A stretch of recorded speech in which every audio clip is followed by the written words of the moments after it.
Well, that's a drive killer right there. Not a confident throw either. This one was kind of up for grabs, and it's going to come down the hands of the wrong team.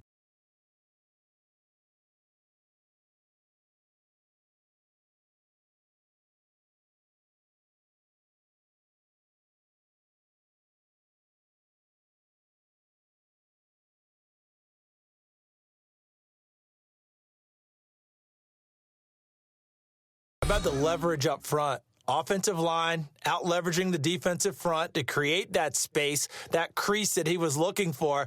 And once he hits open field, he's going to be very difficult to catch.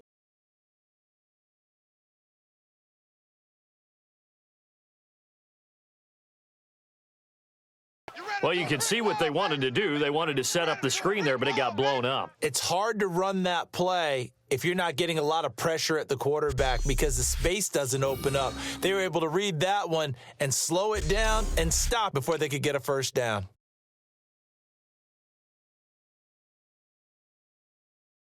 I tell you, Brandon, it seems like this guy's been all over the field so far. That's his second interception of the game, and so much of playing defense in the NFL, especially when it comes to defending the pass, is all about positioning and technique. And this is fantastic work on both fronts there.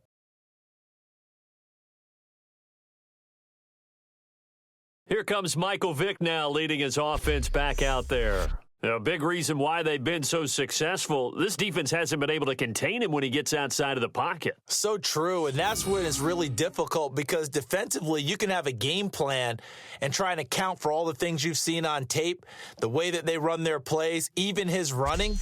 But when it's a play where you just can't really say, okay, that's how the play's supposed to go, what they call broken plays, that's when the X and O doesn't work. That's when their Jimmy is better than your Joe. Changed anything on his play sheet, or they just executed better? Because they had two previous drives that ended in field goal. They finally were able to put into the end zone. Well, whatever he did, speaking of the offensive coordinator, might be using that formula going forward. It worked there. Yeah, it worked very well. He and his field general in pretty good sync right now. They're starting to move the ball well. And you have to find a way to disrupt their rhythm. Do you do it with coverage, or do you do it with pressure? They elected to go with pressure, and it was the right call.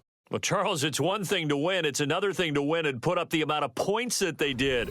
Boy, were they clicking on offense. They can't help but feel great about themselves, can they? I mean, what a game to put up that number of points, continually feeling like they're moving the ball and things are working and clicking. They think that they can bottle this and carry it with them. And as an offensive coordinator, you just don't think you can do anything wrong. Whatever you call, run, pass, it's all going to work. That's called being in the zone.